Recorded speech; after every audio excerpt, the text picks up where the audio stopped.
சீமானிசம் மனநோயை உருவாக்கும், வாழ்க்கையை அழிக்கும். நாம் தமிழர் ஒருபோதும் வெல்லாது. பர்சை பதம் பார்க்கும். தமிழகம் வணக்கம். அரசியல் அப்படின்றது ஒரு அரசியல்வாதி மக்களுக்கான தொண்டு செய்வது. அவங்க ஜெயிச்சாலும் சரி, தோத்தாலும் சரி, ஆட்சி அதிகாரத்துல இருந்தாலும் இல்லைனாலும் மக்களுக்காக மக்கள் பக்கம் நின்று மக்களுக்கான அரசியல் செய்யறதுதான் ஒரு அரசியல்வாதிக்கான ஒரு முழு தகுதி. அரசியல்வாதிகளோட அந்த தாரக மந்திரமே மக்கள் தொண்டு மகேசன் தொண்டு அப்படின்றதான். அதாவது என் பணி மக்களுக்கு தொண்டு செய்து கிடைப்பது அப்படின்றத ஒரு அரசியல்வாதிகளோட அந்த தாரக மந்திரமே. தமிழ்நாட்டுல நிறைய அரசியல் கட்சிகள், அதை சார்ந்த அரசியல்வாதிகள் இருந்தாலும் அதுல கொஞ்சம் பேர் மட்டும்தான் மக்களுக்கான அரசியலை முன்னெடுத்து செயல்படுறாங்க. மற்றபடி மீதி இருக்கிற எல்லாரும் எப்படி இருக்கிறாங்க அப்படின்னா, மக்களை தன்னோட சுயநலத்துக்காக பயன்படுத்தி தன்னோட வயிற்ற கழுவுறதுக்காகவும் தன்னோட குடும்பத்தை ஒரு சொகுசான வாழ்க்கையை வாழ்றதுக்காகவும் தன்னை ஒரு அரசியல்வாதியாகவும் நான் மக்களுக்காக போராடுறேன் அப்படின்ற ஒரு போலி போராளியா, ஒரு போலி அரசியல்வாதியா இருந்து இங்க மிச்சம் இருக்கிற எல்லாரும் அப்படிதான் தங்களோட காலத்தை ஓட்டுறாங்க. அதுல மிக முக்கியமான ஒரு அரசியல் கட்சி, ஒரு அரசியல் நபர் யாரு அப்படின்னு பாத்தீங்கன்னா, நாம் தமிழர் கட்சியும் நாம் தமிழர் கட்சியில இருக்கக்கூடிய சீமானும் தான். நாம் தமிழர் கட்சியில பாத்தீங்கன்னா இந்த கீழ் மட்டத்துல இருக்கிற இந்த சூரோட்டி ஓட்டுறவங்க, அதுக்கப்புறம் இந்த மேடை போடுறவங்க, இந்த வட்டத்துல இருக்காங்க பாத்தீங்களா, அந்த அதுல இருக்கக்கூடிய அந்த சகோதரர்களை தவிர இந்த சீமானுக்கு க்ளோஸா இருக்கிறவங்களும் அவங்க என்ன பண்றாங்க அப்படின்னா, மக்களை ஏமாத்தி அவங்க கிட்ட இருந்து பணம் பறிச்சு எப்படி ஒரு சொகுசான வாழ்க்கையை வாழலாம் அப்படின்றத மட்டும்தான் அவங்களோட நோக்கமா வச்சு அவங்க ஒரு கட்சியை வழிநடத்துறாங்க. தவிர மக்களுக்காக உண்மையா போராடுறேன் அப்படின்றத அவங்க செய்யவே இல்லை. நாம் தமிழர் கட்சி அப்படின்னு சொல்றத விட அது ஒரு கார்பரேட் கம்பெனி அப்படின்னு சொல்லலாம். எப்படி ஒரு கார்பரேட் கம்பெனி முதலாளி தன்னோட தொழிலாளரோட ரத்தத்தை உறிஞ்சி தான் வைத்த கழுவி சொகுசான வாழ்க்கையை வாழ்வாரோ, கிட்டத்தட்ட அதே மாதிரி தான் நாம் தமிழர் கட்சியோட தலைவர் அப்படின்னு சொல்லிக்க இருக்க அந்த சீமான் அவர்கள் பாத்தீங்கன்னா, அந்த மக்கள் கிட்ட ஒரு போலியான கட்டுக்கதைகள் சொல்லி அவங்களோட ரத்தத்தை பணமா உறிஞ்சி அவரும் அவரோட குடும்பத்தையும் ஒரு சொகுசான வாழ்க்கையை மட்டும்தான் வாழ்ந்துட்டு இருக்கிறாப்புல. இந்த நாம் தமிழர் கம்பெனியோட இம்பார்ட்டன்ட் பிசினஸ் எது அப்படின்னு பாத்தீங்கன்னா, ஒவ்வொரு எலெக்ஷனுக்கும் ஒரு 6-7 மாசத்துக்கு முன்னாடி ஆளுங்கட்சி கூட ஒரு டைப் வச்சுக்கிட்டு புதுசா யாராவது கட்சி ஆரம்பிச்சாங்க அப்படின்னா அவங்களுக்கு எதிராக அவதூற பரப்பி அவங்களுக்கு எதிராக கருத்துக்களை பேசி அவங்களுக்கு எதிரான ஒரு அரசியல் பண்றதுதான். அதனால என்ன ஆகும் அப்படின்னு பாத்தீங்கன்னா, இப்போ ஆளுங்கட்சியா இருப்பாங்க பாத்தீங்களா, அந்த ஆளுங்கட்சியோட ஓட்டை பிரிக்காம பாத்துக்கிறது. இப்போ புதுசா இருக்கிற ஒருத்தர் வந்துட்டு நீ இப்ப ஆல்ரெடி இருக்கிற ஒரு பர்சன் குறை சொல்லிட்டே இருந்தாங்க அப்படின்னா அவனுக்கு அந்த ஓட் பேங்க் அப்படின்றது குறையும் இல்லையா. சோ அது ஆளுங்கட்சியோட அந்த ஜெயிக்கிறதுக்கான அந்த பாசிபிலிட்டிஸ் இருக்கும் இல்லையா, அந்த ஓட்டு வந்து பிரிக்காம பாத்துக்கிறது. சோ இதுதான் அந்த நாம் தமிழர் கட்சியினோட ஒரு இம்பார்ட்டன்ட் பிசினஸ். ஆக்சுவலா நாம் தமிழர் கட்சி சீமான் அவர்கள் கிட்ட போயிட்டு ஒரு 10 இல்ல ஒரு 20 சீட்டு, இந்தாங்க சீமான் இந்த ஒரு 20 சீட்டை வச்சுங்க, இந்த 20 சீட்டை நீங்க கண்டிப்பா ஜெயிப்பீங்க, இந்த சீட்டை வச்சு நீங்க ஜெயிச்சு மக்களுக்கு நீங்க என்னெல்லாம் பண்ணணும்னு நினைக்கிறீங்களோ அது எல்லாத்தையும் பண்ணுங்க அப்படின்னு கண்டிப்பா ஜெயிப்பாங்க அப்படின்னு இருக்கிற ஒரு 20 சீட்டை கொடுத்தாலும் சீமான் அவர்கள் அந்த 20 சீட்டை வாங்கவே மாட்டார். அப்படி அவர் அந்த 20 சீட்டை வாங்கிட்டாரு அப்படின்னா இப்போ அவர் செய்யற அந்த பிசினஸ் அப்படின்றது பாத்தீங்கன்னா அந்த புரோக்கரேஜ் பிசினஸ் பயங்கரமா பாதிக்கப்படும். அப்படின்னால ஜெயிக்கிறதுக்காக கொடுத்தா கூட அந்த ஒரு 10-20 சீட்டை கண்டிப்பா வாங்கவே மாட்டார். அதனாலதான் சீமான் அவர்கள் ஒவ்வொரு எலெக்ஷன்லையும் நீங்க அவரோட அந்த ரெக்கார்டு எடுத்து எலெக்ஷன் ரெக்கார்டு எடுத்து பாத்தீங்கன்னா உங்களாலவே தெரியும், ஒவ்வொரு எலெக்ஷன்லையும் எவனை எந்த தொகுதியில நிப்பாட்டுன்னு ஜெயிக்க மாட்டானோ, நல்லா அண்டர்ஸ்டாண்ட் பண்ணிக்கங்க, எவனை எந்த தொகுதியில் நிப்பாட்டுன்னு ஜெயிக்க மாட்டானோ அவனை அந்த தொகுதியில நிப்பாட்டுறது. பொதுவா எல்லா கட்சியிலும் என்ன பண்ணுவாங்க, அதாவது அந்த தொகுதியில யார் நின்று ஜெயிப்பாங்களோ அவங்களதான் அந்த தொகுதியில் நிப்பாட்டுவாங்க. ஆனா சீமான் அவரோட கட்சியில் அந்த நாம் தமிழர்கள் பாத்தீங்கன்னா அப்படி கிடையவே கிடையாது.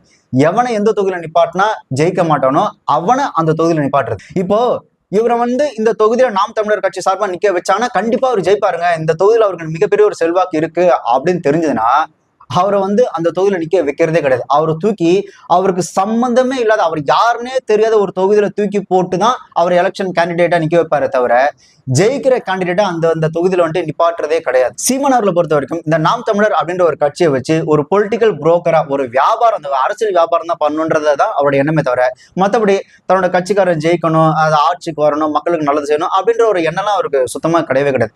நீங்க நல்லா அந்த நாம் தமிழர் கட்சியில் இருக்கக்கூடிய அந்த கேண்டிடேட் எடுத்து பாத்தீங்கன்னா அந்த தொகுதியில அந்த மண்ணின் மைந்தனா இருக்கக்கூடியவனா அந்த தொகுதியில நிப்பாட்டுறதே கிடையாது. அந்த மண்ணுக்கும் அவனுக்கும் சம்பந்தமே இல்லாத வேற ஒருத்தனை கொண்டு அந்த தொகுதியில நிப்பாட்டி வாண்டடா அவனுக்கு தோக்கடிக்க வைப்பாப்ல. அதே மாதிரி அந்த கட்சியில பாத்தீங்கன்னா பிஎட் படிச்சவன், எம்எட் படிச்சவன், பெரிய பெரிய டிகிரி படிச்சவன் கூட கட்சிக்காக, முக்கியமா பிரபாகரன் தலைவருக்காக அவன் உசுரை கொடுத்து வேலை செய்வான், ஒரு உணர்வு ரீதியா போஸ்டர் விட்டது எல்லா வேலையும் செய்வான். ஆனா அவனுக்கு அந்த எம்எல்ஏ கேண்டிடேட்டா அவனை நிக்க வைக்கிறதே கிடையாது. கட்சியில பாத்தீங்கன்னா திடீர்னு சம்மந்தமே இல்லாம ஒரு கட்சியில சேர்ந்து ஒரு 4-5 மாசம் தான் இருக்கும், அவனை தூக்கி இவன் தான் அந்த தொகுதி எம்எல்ஏ கேண்டிடேட் அப்படின்னு தூக்கி நிப்பாட்டுறப்பல. ஏன்னா அவன் அந்த கட்சிக்கு ஒரு பெரிய அமௌண்ட்டை டொனேட் பண்ணிருப்பான். சோ ஒரு பெரிய அமௌண்ட்டை டொனேட் பண்ணதுக்கு அப்புறம் இவர் தான் அந்த தொகுதியோட எம்எல்ஏ, இவரு கீழே நீங்க வேலை செய்யுங்கன்னா அப்பவும் அந்த ஒரு தமிழர் அப்படின்ற ஒரு உணர்வு ரீதியா அப்பவும் அந்த கீழே இருக்கக்கூடிய உறுப்பினர்கள் பாத்தீங்கன்னா போஸ்டர் ஒட்டி வேற வழியே இல்லாம வேலை செஞ்சுட்டு தான் இருப்பாங்க. இது அந்த கட்சியில இருக்கக்கூடிய அத்தனை பேருக்கும் தெரியும். ஏன்னா சீமான் அவர்களை பொறுத்த வரைக்கும் அந்த எலெக்ஷனை வச்சு ஒரு வியாபாரம் பண்ணி எப்படி காசு பார்க்கலாம் தான் பாப்பாரு தவிர, இந்த அரசியல் கட்சியை வச்சு ஒரு உணர்வு ரீதியான மக்களுக்கு ஒரு ஆட்சி அதிகாரத்தை கொண்டு வரணும்ன்ற எண்ணம் அவருக்கு சுத்தமா கிடையவே கிடையாது. இதுல இன்னொரு ஹைலைட் என்னன்னா, ஒரு சில இடங்களுக்கு பிரச்சாரத்துக்கு போகவே மாட்டாப்ல. ஏன்னா பொட்டி வாங்கியாச்சு, அந்த நேர்மையை காட்டணும் இல்லையா? அதனால ஒரு சில இடங்களுக்கு பிரச்சாரம் போவோம்ல, ஆப்போசிட்ல இருக்கவங்களையும் ஜெயிக்க வச்சிடாப்ல. இது அந்த கட்சியில இருக்க அத்தனை பேருக்குமே தெரியும். சோ இந்த நாம் தமிழர் அப்படின்ற ஒரு கட்சியை வச்சு சீமான் அவர்கள் என்ன பண்றாருன்னா, ஒரு புரோக்கர் பிசினஸ் தான் பண்ணிட்டு இருக்காரு. சோ இந்த நாம் தமிழர் அப்படின்ற அந்த கட்சியை வச்சு சீமான் அவர்கள் பாத்தீங்கன்னா ஒரு அரசியல் வியாபாரம் தான் பண்ணிட்டு இருக்காரு. சோ அவர் வந்து இந்த செந்தமிழன் சீமான் அப்படின்னு கூப்பிடுறத விட பொலிட்டிக்கல் புரோக்கர் சீமான் அப்படின்னு கூட்டா அவருக்கு பொருத்தமா இருக்கும். பொதுவான யாரையும் மரியாதை குறைவான பேசுறதே இல்லை. பட் இந்த ஆளை வந்துட்டு கேவலமா பேசினாலும் தகுதியான ஆள் தான். ஆக்சுவலா பொதுவா ஒரு கட்சி என்ன பண்ணும் அப்படின்னு பாத்தீங்கன்னா, முக்கியமா இந்த குட்டி குட்டி ஜாதி கட்சி மத்த இதர கட்சிகள் என்ன பண்ணுவாங்க அப்படின்னா, தன்னோட அந்த ஒரு அரசியல் பலத்தை காமிச்சு, இந்த மாதிரி என்னோட மக்களுக்காக நாங்க ஏதாவது அரசியல் பண்ணணும்னு நினைக்கிறோம், ஸோ அதனால எங்களுக்கு ஒரு 2 சீட்டு கொடுங்க, அதே மாதிரி கொஞ்சம் பணமும் கொடுங்க அப்படின்னு ஒவ்வொரு எலெக்ஷன்லயும் அவங்க என்ன பண்ணுவாங்கன்னா 2 சீட்டு வாங்கி அந்த கட்சி தன்னோட ஜாதியோ தன்னோட கட்சியோ கண்டிப்பா ஜெயிக்கணுன்றதுக்காக அரும்பாடுபட்டு அந்த 2 சீட்டு வாங்கி கண்டிப்பா ஜெயிக்கிறதுக்கான வேலையை தான் பார்ப்பாங்க. ஆனா இந்த ஆள் அப்படி கிடையவே கிடையாது. இந்த ஆளோட பிசினஸ் அப்படியே ரிவர்ஸ் பிசினஸ். மத்தவங்களாம் ஜெயிக்கிறதுக்காக பணத்தை வாங்குறாங்க அப்படின்னா, இந்த ஆளு தோக்கிறதுக்காகவே பணத்தை வாங்கி வாண்டடா தோக்கக்கூடிய ஆளு. இல்லைன்னா 15 வருஷமா ஒரு எம்எல்ஏ கூட ஜெயிக்காம இருக்க முடியுமா? அதே மாதிரி இவரோட அந்த கேரக்டர் எப்படி அப்படின்னு பாத்தீங்கன்னா, இந்த ரஜினி முருகன் திரைப்படத்துல 7.5 முக்கான் சமுத்திரக்கனி ஒரு ரோல் பண்ணிருப்பாங்க, 7.5 முக்கான் அந்த கேரக்டர் தான் இவரு. எப்படின்னா, இவர் எப்பயுமே உயிரோட இருக்கவங்களை பத்தி பெருசா பேசுறதே கிடையாது. செத்து போயிருப்பாங்க பார்த்தீங்களா, அவங்களதான் போயிட்டு உறவு கொண்டாடுறது.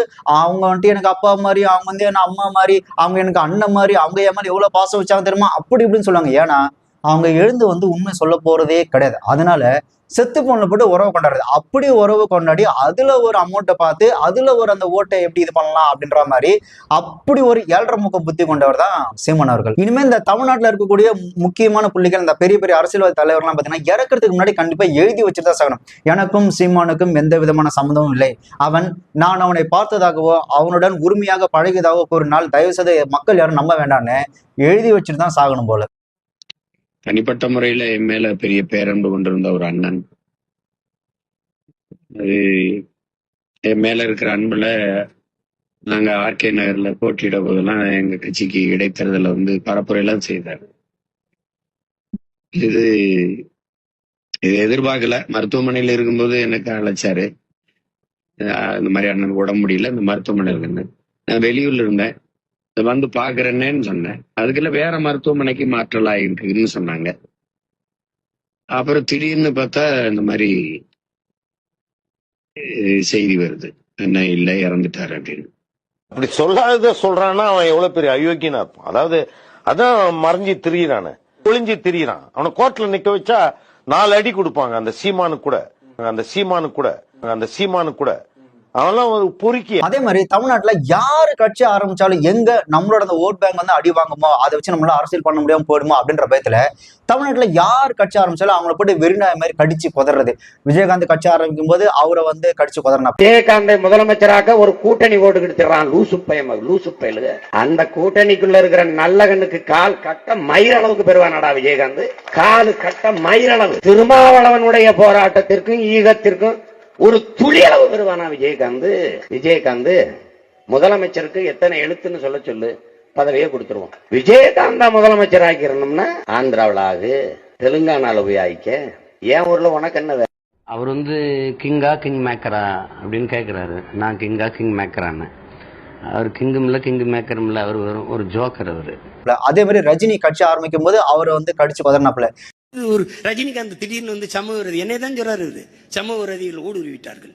நீ தலையில தண்ணி விடி ஒரு படம் ஓடாது. சொற்ற போட்டு இமயமலைக்கு போறதை விட்டுவிட்டு இந்த வேலை உங்களுக்கு வேண்டாம்னு நம்ம சொன்னா கேட்கறது இல்ல. நான் வருவேன். ஒரு வெற்றிடம் இருக்கிறது, சுடுகாட்டுல கூட நிறைய வெற்றிடம் இருக்குது. ரஜினி கட்சி ஆரம்பிக்கும் போது அவருக்கு வந்து ராகவா லாரன்ஸ் சப்போர்ட் பண்றாருன்றதுக்காகவே ராகவா லாரன்ஸ் போய் கடிச்சு குதறினாப்ல. ராகவா லாரன்ஸ் ஹிப்ஹாப் பாதிலாம் இந்த என்ன சொல்றது, இந்த மெரினால அந்த ஜல்லிக்கட்டு போராட்டத்துக்கு கூடும்போது அந்த ஹிப்ஹாப் பாதி, அதாவது அரசியல் கட்சி ஆரம்பிக்கிறதுன்னு தவிர்த்து ஒரு தனிப்பட்ட மனிதனுக்கு ஒரு கூட்டம் கூடுனாலே அந்த ஆளுக்கு பொறுக்காது. அதனாலதான் ராகவா லாரன்ஸ் நிறைய நல்லது பண்ணி அவருக்கு ஒரு பெரிய கூட்டம் இருக்கு அப்படின்னு தெரிஞ்சோடனே ராகவா லாரன்ஸ் கடிச்சு குதறது. ராகவேந்திர லாரன்ஸ் பேட்டியில சொல்றாரு, மாணவர்கள் நாங்கள் போராடும் போது நீங்க எந்த கல்லூரி மாணவர்கள், வேலை என்ன, நாங்கள்லாம் மாணவர், உனக்கு என்னங்க வேலை, ஒரு போராட்டத்தில் புரட்சியில் லஞ்சம் கொடுத்து செய்து கொண்ட ஒரு போராட்டக்காரன் நீங்க பார்த்திருக்கியா? ஒரு தொழில வியாபாரத்துல பங்கு சேர்ந்துக்குவான், 1 கோடி தரையை நீங்க சேர்த்துக்கிட்டு. புரட்சியில போராட்டத்துல 1 கோடி கொடுத்து போராட்டத்துல சேர்ந்துக்கிட்ட ஒரு வீரனை நான் இப்பதான் பாக்குறேன். 1 கோடி கொடுக்குறேன், என்னையும் ஆட்டத்தில் சேர்த்துக்கிறியாடா? டே, என்னையும் சேர்த்துக்கிறியா? யார்கிட்ட கொடுத்திய? உங்கள் மனைவியின் நகை அடமான வச்சு பணத்தை யார்கிட்ட கொண்டாந்து கொடுத்திய? ஹிப்பாபாதிக்கு ஒரு யங்ஸ்டர் ஒரு ஃபேன் பேஸ் கூட்டம் கொடுத்தோன்னே ஹிப்பாபாதியை கடிச்சு கொதறது. நீங்க அன்பு தம்பி ஹிப்பாப் தமிழன் சொல்றாரு, நான் ஒரு பாட்டை போட்டு இந்த எழுச்சியை உண்டு பண்ணிட்டேங்கிறாரு. இந்த நூற்றாண்டுல இதை விட நகைச்சுவையை நான் பார்த்ததே கிடையாது. உச்சி மீது வானிடிந்து வீழுகின்ற போதிலும் அச்சமில்லை, அச்சமில்லை, அச்சம் என்பது இல்லையே என்று எங்கள் பாட்டன் பாரதி பாடிய போது வராத எழுச்சி, திடீர்னு தம்பி ஒரு பாட்டை போட்டு ஹிப்ஹாப் தமிழா அப்படின்னு அவர் ஒரு பாட்டை போட்டு அவர் திடீர்னு தேச துரோகி, இந்திய உளவுத்துறை அதிகாரி மாதிரி தேச துரோகி வந்துட்டாரு, அவர் வந்துட்டாரு, இவர் வந்துட்டாருன்ட்டு போயிட்டாரு. அந்த ஒரு பாட்டுக்கு கொண்டாடிய தமிழ் சமூகம் நீ தலைகளான்னு எந்த பாட்டு போட்டாலும் உன்னை கேட்காது, கேட்கவே கேட்காது. உன் வேலை என்ன? அதுக்கப்புறம் ஏன் அஜித்துக்கு ஒரு பெரிய கூட்டம் கொடுத்து அஜித்துக்கு வந்து போஸ்டர் ஓட்டினாங்க. கிட்டத்தட்ட அந்த என்ன சொல்ற 2018 2019 அஜித் கொண்டு போஸ்டர் ஓட்டி என்ன சொல்லியிருந்தாங்கன்னா, தமிழகத்தின் முதல்வரே நீங்க தான் தமிழத்தை காப்பாற்றணும்னு சொல்லி அஜித்தோட ரசிகர்கள் போஸ்ட் ஓட்டினோடனே உடனே அஜித்துக்கு ஒரு கூட்டம் கொடுத்தா அவனையும் கடிச்சு கொதறன்னு, அவங்களையும் கடிச்சு கொதறது. சில பேர் அஜித்த தலைன்னு இருக்கிறேன், சில தருதலைகள் 8 தாள்ல சுவரொட்டி வல்லூர் கொடுத்துட்டு ஒரு எடுபட்ட பையன் நான் பாக்குறேன். கடவுளே வா, காத்திருக்கிறது தமிழ்நாடு சட்டமன்றம். நாங்கெல்லாம் அதை கூட்டி பெருக்கி வாசல்ல முறவாசி செஞ்சு உட்காந்துக்கோண்டா நாய், நாய் அயோக்கிய பேர்களா? இவங்களெல்லாம் ஏறி மிதிக்க ஒரு ஆள் இல்லாம ஆளுக்கு பேசிட்டு போய் கத்துறது, உணர்ச்சி வசப்படுறது, கூச்சப்படுறது, அப்படியே பூட்டிக்கிட்டு உள்ள தீ வச்சு கொளுத்தி விட்டு பண்ண அயோக்கிய பேர் எல்லா பேரும். யார் வந்தாலும் நீயா வந்தன்னு சம்பந்தமே என்னன்னா ஒரு இன்ஃபீரியாரிட்டி காம்ப்ளெக்ஸா, ஐயோ எங்க நம்மளோட ஓட் பேங்க் அடி வாங்க போனேன், எவன் வந்தாலும் கடிச்சு புதறது. இதுல ரொம்ப ஒரு கேவலமான பிஹேவிங் எது அப்படின்னு பாத்தீங்கன்னா, இந்த ஜல்லிக்கட்டு போராட்டத்துல ராகவ லாரன்ஸ் அவர்கள் பங்கெடுத்துட்டு தன்னோட மனைவியோட இந்த செயின் தாலி செயின் எல்லாத்தையும் அடமானம் கிட்டத்தட்ட 1 கோடி ரூபாய்க்கு அடமானம் வச்சு நான் அந்த மாணவர்களுக்கு செலவு பண்ணேன் அப்படின்னு ராகவ லாரன்ஸ் வந்து சொல்லியிருந்தார். உடனே சீமான் மேடை போட்டு 1 கோடி ரூபாய் செலவு பண்ணீங்களா, அந்த 1 கோடி ரூபாய் யார்கிட்ட கொடுத்தீங்க, உங்க மனைவியோட தாலி அடமானம் வச்சு அந்த 1 கோடி ரூபாய் யார்கிட்ட கொடுத்தீங்கன்னு மேடை ஏறி கேவலமா பேசிட்டு இருக்கிறான். ஒரு போராட்டத்தில் புரட்சியில் லஞ்சம் கொடுத்து செய்து கொண்ட ஒரு போராட்டக்காரன் நீங்க பார்த்திருக்கியா? ஒரு தொழில வியாபாரத்துல பங்கு சேர்ந்துக்குவான், 1 கோடி தரையை நீங்க சேர்த்துக்கிட்டு. புரட்சியில போராட்டத்துல 1 கோடி கொடுத்து போராட்டத்துல சேர்ந்துக்கிட்ட ஒரு வீரனை நான் இப்பதான் பாக்குறேன். 1 கோடி கொடுக்குறேன், என்னையும் ஆட்டத்தில் சேர்த்துக்கிறியாடா? டே, என்னையும் சேர்த்துக்கிறியா? யார்கிட்ட கொடுத்திய? உங்கள் மனைவியின் நகை அடமான வச்சு பணத்தை யார்கிட்ட கொண்டாந்து கொடுத்திய? 1 கோடி ரூபாய் யார்கிட்ட கொடுத்தீங்க என்கிட்ட சொல்லுங்கன்னு. நீ யாரா அதை கேட்கறதுக்கு? நீ என்ன பெரிய இன்கம் டாக்ஸ் ஆபீசரா? உனக்கு என்ன உரிமை இருக்கு? நீ கூட தான் 15 வருஷமா திருநதி வாங்கி தின்னுட்டு இருக்கிற, உன்ட்ட யாராவது கணக்கு கேட்கறாங்களா இல்ல நீ தான் கணக்கு கொடுத்துட்டு இருக்கிறியா? உனக்கு என்ன உரிமை இருக்கு அவன் 1 கோடி ரூபாய் கொடுத்தான் இல்லன்றது கேட்கறது? நீ யாரு முதல்ல? அதே மாதிரி யார் அரசியல் கட்சி தொடர்னாலும் உடனே மான தமிழுக்கும் மராட்டிக்குமான போர், மான தமிழுக்கும் தெலுங்குக்குமான போர், மான தமிழுக்கும் மலையாளுக்குமான போர்னு தெலுங்குக்குமான போர். விஜயகாந்த் நாட்டை கொடுத்துட்டு கையெட்டி நிற்கிறதா நாங்க இருக்கிறோம். அவ்வளவு கேடுகட்ட கேரளா ஐயா ரஜினிகாந்த் அவர்கள் கட்சி ஆரம்பிச்சு வரப்போறாங்க. மான தமிழனா மராட்டியனாங்கிற சண்டை தம்பி விஜய் படத்துல சொல்ற மாதிரி சண்டை வலுவா நடக்கும். அது என்ன யாரு அது அப்புறம் பாத்துக்குவோம். லட்சிய கூட்டத்திற்கும் ரசிகர் கூட்டத்திற்கும் இடையே சண்டை. நீ யாரா அதை கேட்கறதுக்கு? நீ என்ன தமிழ்நாட்டோட அதிபரா? அது மக்கள் முடிவு பண்ணிக்கிறாங்க. மக்களுக்கு பிடிச்சா ஓட்டு போட போறாங்க, பிடிக்கலாம் வேணாம்னு சொல்லி தூக்கி எறிய போறாங்க. இப்ப உன்னை தூக்கி எறியல 15 வருஷமா கிட்டத்தட்ட அந்த மாதிரி வச்சுக்க. நீ ஏன் அதை கேட்கற? உனக்கு என்ன முதல்ல ரைட்ஸ் இருக்கு? இவனமோ பெரிய எலெக்ஷன் கமிஷன் மாதிரி நீ ஏன் அரசியலுக்கு வந்த? அது எலெக்ஷன் கமிஷன் அவன் இந்த நாட்டுல ஜனநாயக நாட்டுல யாரு வேணாலும் அரசியலுக்கு வரலாம், யாரு வேணாலும் ஆட்சி புரியலாம். அது மக்கள் கையில தான் இருக்கு. மக்களுக்கு பிடிச்சா ஓட்டு போட போறாங்க, இல்லைன்னா இல்ல, அவ்வளவுதான். நீ நம்ம பெரிய புட்டிங் மாதிரி வந்துட்டு நீ ஏன் அரசியலுக்கு வந்த, நீ என்ன தமிழ்னா, நீ என்ன தெலுங்குனா, உனக்கு ஏன் அதெல்லாம்? உனக்கு தான் ஜெயிக்க துப்பு இல்ல. இன்னொன்னு, ரஜினி அவர்கள் கட்சி ஆரம்பிக்கும் போது அவரை எவ்வளவு கேவலமா விமர்சிக்க முடியும் அவ்வளவு கேவலமா விமர்சிச்சேன். விஜயகாந்த் அவர்கள் கட்சி ஆரம்பிக்கும் போது அவரை எவ்வளவு கேவலமா பேசணுமோ அவ்வளவு கேவலமா பேசினேன். ஏன் அஜித்துக்கு ஒரு கூட்டம் கொடுத்து அவர் அடுத்த முதல்வர் சொல்றாங்கிறதுக்காக அஜித்தை எவ்வளவு கேவலமா பேசணுமோ அவ்வளவு கேவலமா பேசினேன். ராகவ லாரன்ஸையும் நீ கேவலமா பேசினேன்.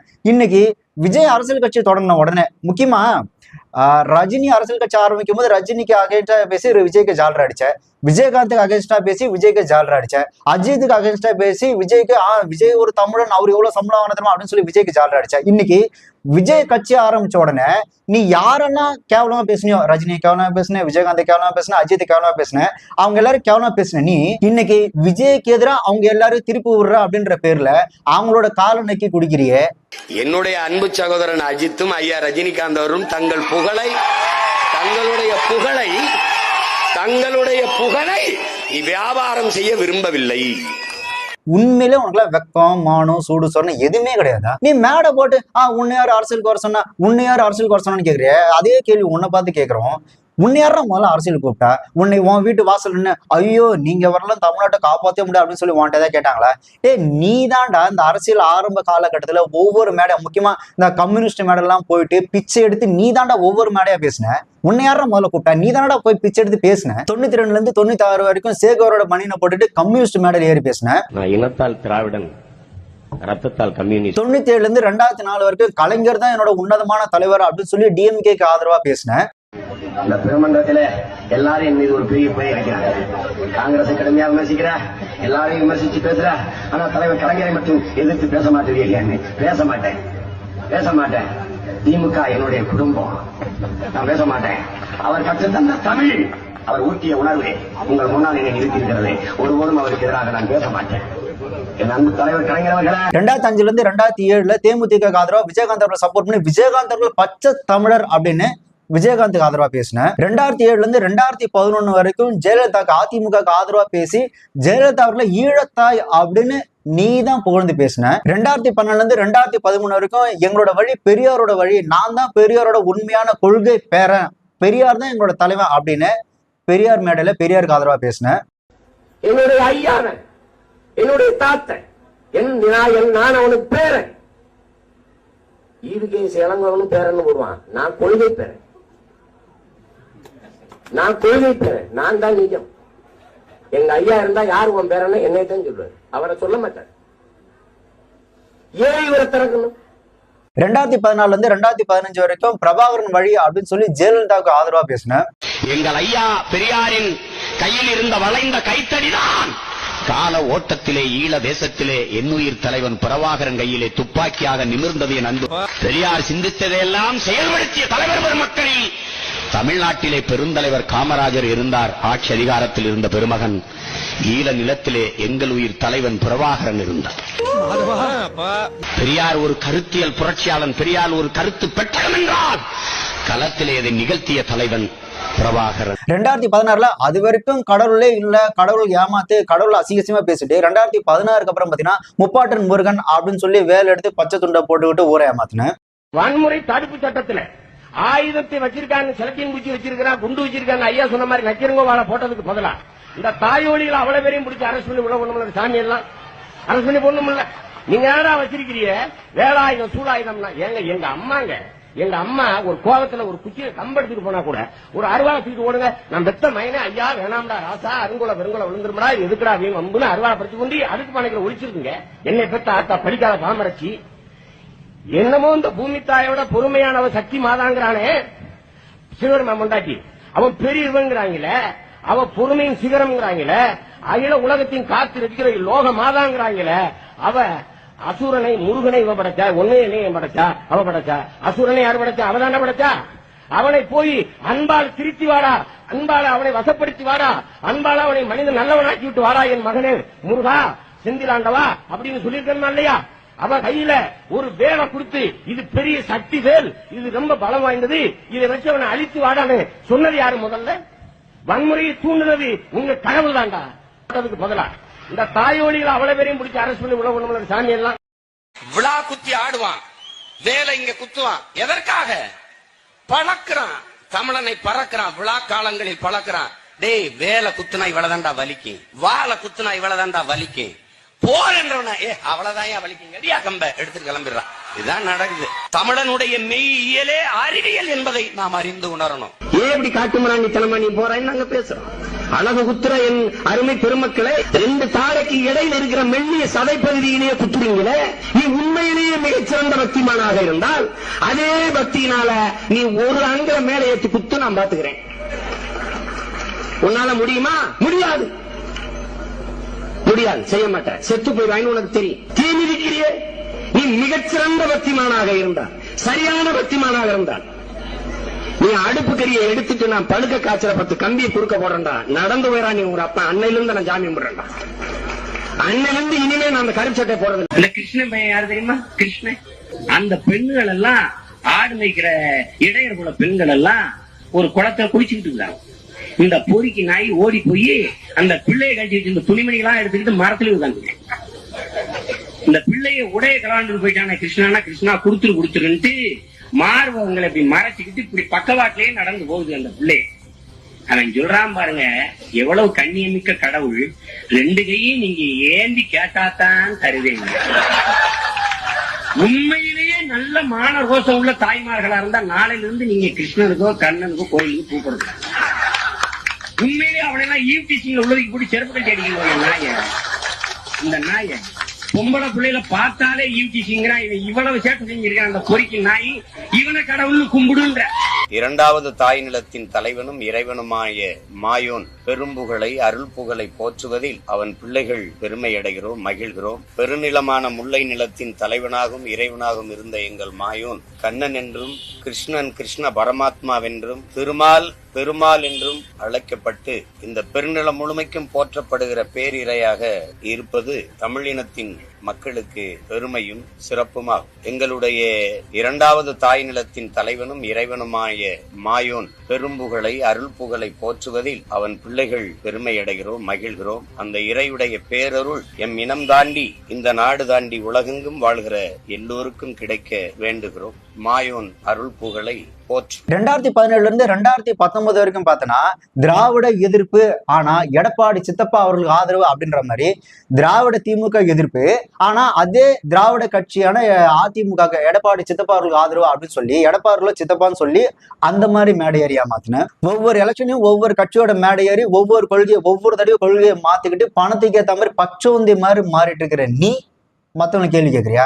2017 இருந்து 2019 வரைக்கும் எடப்பாடி அவர்களுக்கு ஆதரவா கொடுக்குற அப்படின்ற பேர்ல தூத்துக்குடியில 13 பேர் சுட்டுக் கொல்லப்பட்டதுக்கும் சித்தப்பா எடப்பாடி அவர்களுக்கும் எந்த விதமான ஒரு சம்பந்தமே கிடையாது. அப்படி சுடப்பட்டது துணை வட்டாட்சியரோட அவரோட அந்த தூண்டுதல் பேர் தான் சுடப்பட்டதை தவிர எடப்பாடி சித்தப்பா அவர்களுக்கும் இந்த ஆட்சிக்கும் அந்த கட்சிக்கும் எந்த சம்பந்தமும் கிடையாதுன்னு பேசின ஒரு கேவலமான ஒரு பச்சோந்தி தானடா நீ. இவ்வளவு ஏன் இந்த பொள்ளாச்சி இந்த ரேப் கேஸ் இஷ்யூ நடந்ததுல அதை பத்தி ஒரு போராட்டமோ ஒரு பெருங்கூட்டமோ இந்த ஆள் எங்கேயுமே போடவே இல்லை. சின்னதா ஒரு அறிக்கையை மட்டும் கொடுத்து சிம்பிளா முடிச்சிட்டாப்ல. ஏன்னா அது அவங்களோட சித்தப்பா எடப்பாடியோட ஆட்சி அப்படின்றதுனால. இதை விட கேவலமான ஒரு விஷயம் என்ன தெரியுமா? இந்த தூத்துக்குடி கலவரத்துல அந்த இறந்ததுக்கு அப்புறம் அங்க வந்துட்டு அருணா ஜெகதீசன் கமிஷன் அப்படின்னு ஒண்ணு வச்சு ஒரு விசாரணை கமிஷன் நடந்தது. அந்த விசாரணை கமிஷன்ல இந்த மாதிரி நாம் தமிழர் கட்சி சார்பா இந்த மாதிரி இத்தனை பேர்லாம் போராடி இருக்கிறாங்க அப்படின்னு சொல்லி இந்த நாம் தமிழர் கட்சி தலைவர் சீமான் தான் இல்லையா, ஸோ அவரை கூப்பிட்டு விசாரிக்கும் போது அங்க சீமான் அவர்கள் என்ன சொல்லிட்டாரு அப்படின்னா, ஐயோ நம்மள எங்க வம்புல மாட்டி விட்டுற போறாங்களோ அப்படின்னு இந்த போராட்டத்தை இந்த மாதிரி அந்த இளைஞர்கள் போராடினாங்களா நாம் தமிழர் கட்சி சார்பா, அவங்க போராடினதுக்கும் எங்களுக்கும் எந்த விதமான சம்பந்தமும் கிடையாது. நாங்க இந்த போராட்டத்தை முன்னெடுக்கவே இல்லை, இவங்க போராடினதுக்கும் எங்களுக்கும் சம்மந்தமே கிடையாது, இது ஒரு தனிநபர் போராட்டம் தானே தவிர அதுக்கும் கட்சிக்கும் எந்த சம்மந்தமும் இல்லை அப்படின்னு அருணா ஜெகதீசன் கமிஷன்ல வாக்கு மூலம் கொடுத்தவன் தான் இந்த சீமான். இது வந்து ஒரு சின்ன உதாரணம் தான். இந்த சீமான் அவர்கள் மேடையில பேசுற நம்பி இந்த சீமான் அந்த கட்சியில இருக்கிற அந்த தம்பிகள் என்ன பண்ணுவாங்க அப்படின்னா, இவர் இவ்வளவு ஆக்ரோஷமா பேசுறாரு, நம்ம வந்துட்டு களத்துல இறங்கி போறாளா அப்படின்னு சொல்லி இவனுங்க களத்துல இறங்கி போராடி ஜெயிலுக்கு கேஸ் வாங்கிட்டு போயிடுவாங்க. சீமான் என்ன பண்ணுவாரு அப்படின்னா, அவங்க அந்த ஜெயிலுக்கு போனாங்களா அதை வச்சு திருநிதி போட்டு வசூல் வேட்டை நடத்தி சம்பாதிச்சுட்டு போயிட்டு அந்த இவங்க நம்பி இந்த களத்துல இறங்கி போராடி ஜெயிலுக்கு போன பாரு, கேஸ் வாங்கின பாரு, அவங்களாம் கண்டுக்கிறதே கிடையாது. ஏன்னா இவரு அவங்கள வச்சு ஒரு பணம் சம்பாதிச்சுட்டு போயிட்டே இருப்பாப்ல. இப்படிதான் 2016 காவிரி பிரச்சனைக்காக சென்னையில நாம் தமிழர் கட்சி சார்பா ஒரு ஊர்வலம் நடந்தது. அதுல விக்னேஷ் அப்படின்ற ஒரு சகோதரர் பாத்தீங்கன்னா ஆர்வத்தின் மிகுதியா தீ குளிச்சு இறந்து போயிட்டார். அந்த இறந்து போன விக்னேஷ் அவர்களுக்கு மணிமண்டபம் காட்டணும் அப்படின்னு சொல்லி புலம்பெயர் தமிழர்கள்கிட்ட இருந்து, முக்கியமா வெளிநாட்டு தமிழர்கள்கிட்ட இருந்து ஃபண்டு கலெக்ஷன் பண்ணி இவனுங்களே ஆட்டை போட்டானுங்க. அதை அவங்க அம்மா கிட்ட கொடுக்கவே இல்லை. அவர் நினைவு மண்டபம் கட்டுறேன்னு சொல்லி வெளிநாடுகள்ல பணம் வாங்கி அவங்களுக்குள்ள பிரிச்சுக்கிட்டாங்களே தவிர அவனுக்கு மணிமண்டபம் கட்டல. அதே மாதிரி விக்னேஷ் அவர்களுக்கு மன்னார்குடியில வீர வணக்கம் அப்படின்னு ஒண்ணு செலுத்தி வீர வணக்கம் செலுத்தின அந்த டைம்லயே பாத்தீங்கன்னா 10 லட்ச ரூபாய் செக் வந்துட்டு விக்னேஷ் அவங்க அம்மாக்கு கொடுத்துருக்காங்க. ஆனா டிமான்டேஷன் ஒரு காரணமா காட்டி எங்களால அந்த காசை கொடுக்க முடியல அப்படின்னு அந்த மன்னார்குடி வீரவனத்துல 10 லட்சம் செக் கொடுத்தாங்க பாருங்க, அந்த காசையும் கொடுக்கவே இல்லை. விக்னேஷ் அந்த கட்சி அவன் உயிர் தியாகம் செய்ததுக்கு பிறகு 3வது மாசம் மன்னார்குடியில் ஒரு வீரவணக்க பொதுக்கூட்டம் நடத்தினாங்க. அதுக்கு சீமான் வந்தபோது ஒரு 10 லட்ச ரூபாய்க்கு செக் ஒன்று எழுதி எங்கள்கிட்ட கொடுத்துட்டு நவம்பர் 8 பண மதிப்பிழப்பு நடவடிக்கையில் நஷ்டமாயிடுச்சு, நாங்கள் பிறகு செய்கிறோமா அப்படின்னு சொல்லிட்டு போனாங்க. அதுக்கப்புறம் அவங்க எங்களுக்கு எதுவும் செய்யலை. ஆட ஏதாவது பரவாயில்ல, விக்னேஷ் அவங்க அம்மாவுக்கு பார்த்தீங்கன்னா அந்த கண்ணில் ஏதோ பிரச்சனை அப்படின்னு சொல்லி ஆப்ரேஷன் பண்ணணும்னு இவங்க ரகசியமா சீமான் கிட்டையும் அந்த அவங்க கூட ஒரு அல்லக்கை ஒருத்தர்ப்பா 2வது வருஷம் சேர்ந்து அவங்க கிட்டையும் சொல்லியிருக்கிறாங்க. இவனுங்க என்ன பண்ணிட்டானுங்க அப்படின்னா, இந்த மாதிரி விக்னேஷ் அவங்க அம்மாவுக்கு ஆப்ரேஷன் பண்ணணும்னு இந்த முகநூல்ல போஸ்ட் போட்டு அதுக்கு ஒரு ஃபண்டை கலெக்ஷன் பண்ணி அதையும் இவனுங்க ஆட்டையை போட்டானுங்க. வெளிநாட்டுல இருந்து கேட்டாங்க, அம்மா தம்பி இறந்து கொஞ்ச நாள் தான் ஆகுது, அதுக்குள்ள உங்களுக்கு கண்ணில் அறுவை சிகிச்சைன்னு சொல்லி கேள்விப்பட்டோம், என்ன பண்ணுது, எந்த டாக்டர்கிட்ட காமிக்கிறீங்க, பண உதவி கேட்டிருக்காங்களே அப்படின்னு. அப்போ எனக்கு ரொம்ப பிள்ளையை இழந்த வேதனையை விட இது மிகுந்த வேதனையை கொடுத்தது. நம்ம மருத்துவமனைக்கே போகலை, கண்ணில் பிரச்சனை இருக்கிறது உண்மைதான், ஆனால் அதுக்காக மருத்துவமனைக்கு போகாமலேயே எனக்கு அறுவை சிகிச்சைன்னு யார் முடிவு பண்ணது அப்படின்ற அந்த வேகம்லாம் இருந்தது. அதை விட்டு நாங்கள் வெளியில் இவங்க கூட பயணிக்கிறது இனி நல்லதில்லை அப்படின்னு சொல்லிட்டு தான் வெளியில் வந்தோம்.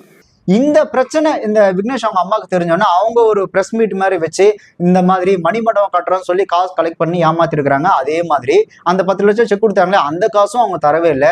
அதை விட முக்கியமா எனக்கு இந்த கண்ணில் ஆப்ரேஷன் பண்ணோம் அப்படின்னு சொல்லி அதையும் எனக்கே தெரியாம அவங்களாம் போஸ்ட்லாம் போட்டு காசு கலெக்ட் பண்ணி அவங்களே செலவு பண்ணிட்டாங்க.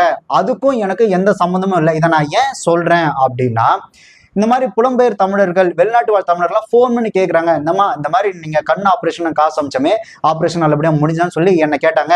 எனக்கே அப்போதான் தெரியும் என்னோட அந்த கண் ஆப்ரேஷன் அப்படின்ற ஒரு காரணத்தை வச்சு இவங்க ஒரு பெரிய வசூல நிதியா திரட்டி இவங்களே எடுத்துக்கிட்டாங்கன்றது எனக்கு அப்பதான் தெரியும் அப்படின்னு அவங்க பிரஸ் மீட்ல ஓப்பனா சொன்னாங்க. அதுக்கு கீழே இந்த நாம் தமிழர் தும்பிகள் போட்டு என்ன கமெண்ட் பண்றாங்கன்னா, அம்மா ஏன் இப்படிலாம் பேசுறீங்க, உங்களுக்கு பின்னாடி யார் இருக்காங்க, உங்களை யாரோ தூண்டி விடுறாங்க. ஏன்டா ஒரு அம்மா அவங்களோட பையனோட பேரை சொல்லி ஏமாத்தி இந்த மாதிரி எங்களை ஏமாத்துறாங்க அப்படின்னு சொல்லி ஒரு ஆதங்கத்துல பேசினா உங்களை யாரு இந்த மாதிரி தூண்டி விட்டு பேசுறாங்க சொல்றியே, நீ எல்லாம் உண்மையிலே மனுஷ ஜென்மம் தானே. நாங்க எதிர்பார்க்கல. அவங்களா சொன்னது விக்னேஷ்க்கு அதாவது 30 to 40 லட்சத்துக்குள்ள ஒரு இடத்த பாருங்க, முதல்ல இடத்த வாங்குவோம், அதுக்கப்புறம் மணிமண்டபமும் வீடும் கட்டுவோம்னு சொன்னது அவங்க. நாங்க எதுவுமே எந்த நிபந்தனையும் நாங்க அவங்கள்ட்ட வைக்கவே கிடையாது. அவங்களாவே சொன்னாங்க எல்லாம் பண்றோன்னு, அவங்களாவே செய்யவும் இல்லை. அது நாங்களும் அதோட விட்டுட்டோம். அதுக்கு பிறகு இன்னும் தவறான விமர்சனங்கள் கூட வருது. அதாவது நாங்கள் விக்னேஷ்க்கு பிறகு நாங்கள் பெற்றோர்கள் அந்த கட்சியில் போய் நாங்கள் ஏதோ உறுப்பினராக இருந்தது மாதிரியும் மிகப்பெரிய ஒரு பொறுப்பில் இருந்தோம், கொடுக்கல் வாங்கல் பிரச்சனையில் தான் நாங்கள் வெளியில் வந்துட்டோம் அப்படிங்கிற மாதிரி தவறான சித்தரிப்புகள் நிறைய போயிட்டுருக்கு. அது ரொம்ப பிள்ளையை இழந்ததை விட மிகப்பெரிய எங்களுக்கு வலியை கொடுக்குது. இன்றைக்கி இந்த ஊடக அன்பர்கள் எப்படியாவது எல்லாருக்கும் இந்த கருத்தை நீங்கள் அவசியம் கொண்டு சேர்க்கணும். நாங்கள் அந்த கட்சியில் உறுப்பினரும் இல்லை, ஒன்றும் இல்லை, பொறுப்புலையும் கிடையாது. காவிரி மேலாண்மை வாரியம் அமைக்கிற வரைக்கும் நாங்கள் உங்கள் கூட பயணிப்போம்னு சொல்லிட்டு தான் நாங்கள் பயணிச்சோமே தவிர எங்களுக்கு அது ஒரு கடமையாக நினச்சி போனோம். நாங்கள் கட்சியில் இருக்கணும், நாங்கள் எந்த கட்சியில் இன்றைக்கும் நாங்கள் ஒரு இந்த நாட்டினுடைய ஒரு சாதாரண பிரஜையை நாங்கள் பதிவு பண்ணுறோம். எனக்கு அதாவது அம்மாவுக்கு கண்ணில் அறுவை சிகிச்சை பண உதவி வேணும் இப்படிலாம் தவறான பதிவுகள்லாம் போட்டு இப்போ எங்களை விக்னேஷனுடைய பெற்றோரை நாங்கள் பார்த்துக்குறோம் அப்படின்னு சொல்லி இளைஞர்களுக்கு பணம் பறிக்கிறது எங்களுக்கு பிடிக்காத ஒன்று. அதனால நாங்கள் அதை அருவருப்பாக இருந்து வெளியில் வந்துட்டோம். நீங்க உண்மையை யாரா கேட்கணும், விக்னேஷ்க்கு மணிமண்டபம் கட்டுறோம் அப்படின்னு சொல்லி திருநிதி வசூல் பண்ணி நீங்களே ஆட்டையப்பட்டீங்களே, இது எந்த வகையில நியாயம்னு நீங்க சீமான் கிட்ட தான்டா கேட்கணும். இந்த மாதிரி அந்த அம்மாவுக்கு கண் ஆப்ரேஷன் பண்றா அப்படின்னு சொல்லி அதை ஒரு திருநிதி போட்டு வசூல் பண்ணி நீங்களே இப்படி எடுத்துக்கீங்களான்னு சொல்லி நீங்க சீமான தான்டா கேட்கணும். அவங்க இந்த மாதிரி அக்கெல்லாம் அவங்க எனக்கு இந்த மாதிரி மணிமண்டபம் கட்டி கொடுங்க, பணம் கொடுங்க அப்படின்னு அவங்க கேட்கவே இல்லை. அவங்க என்ன சொல்றாங்க அப்படின்னா, என் பையனோட பேரை வச்சு என் பேரை வச்சு இந்த மாதிரி ஏமாத்துறாங்க, உஷாரா இருங்க, இனிமே யாரும் என் பேரை சொல்லி இல்லை என் பையனோட பேரை சொல்லி காசு கேட்டா கொடுக்காதீங்கன்னு அவங்க இன்ஃபார்ம் பண்றாங்கடா. அவங்க பணம் கேட்கல. இன்னொன்னு அவங்க பேசும்போது இன்னும் உங்க பேச்சுல திமிர் தெரியுது. ஆக்சுவலா அவங்க ஒரு கம்யூனிஸ்ட் ஃபேமிலி, அவங்க எதா இருந்தாலும் தைரியமா ஃபேஸ் பண்ணக்கூடிய ஆட்கள், அவங்க பேச்சு அப்படிதான் இருக்கும். அங்க போயிட்டு அவங்கள யாரோ பின்னாடி இருந்து கேட்கறாங்க, ஏன்டா திருநிதி திரட்டி வசூல் பண்ணி ஏமாத்தி தின்றுருக்கவன் ஒருத்தன், அவனை கேட்க துப்பு இல்லாம அந்த அம்மா தன்னோட பையனோட பேரு சொல்லி இப்படி ஏமாத்தி சாப்பிடுறாங்களே அப்படின்னு ஒரு ஆதங்கத்துல பேசினா அது கீழே போட்டு முட்டாள்தனமா கமெண்ட் பண்ணிட்டு இருக்கிறானுங்க இந்த ஜாம்பிஸ் தும்பிங்க. Thank God இதோட முடிஞ்சது. இல்ல முடியல. இந்த கதை தொடரும்.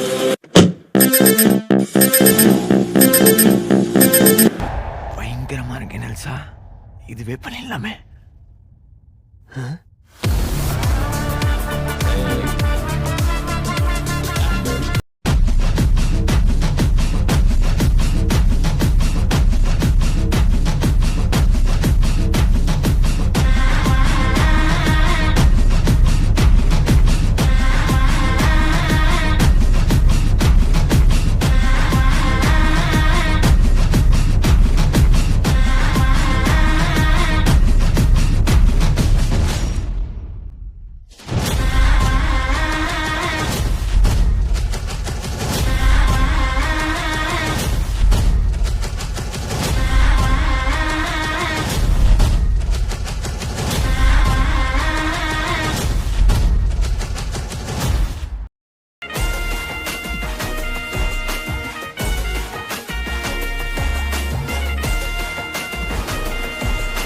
காக்கா இது பாரு, இந்த கப்பல்ல போட்டு கவர்மெண்ட் போலீஸ் எல்லாம் அவனுடையதா இருக்கலாம். ஆனா இந்த துணி போட்ட கூலிங்க ஏ ஆளுங்க.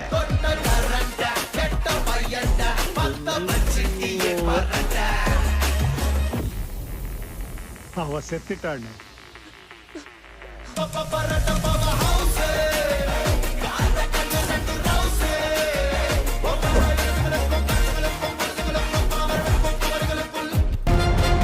என்ன எங்கேயோ பார்த்திருக்கேன்னு சொன்னீங்க. இன்னுமா என்ன தெரியல.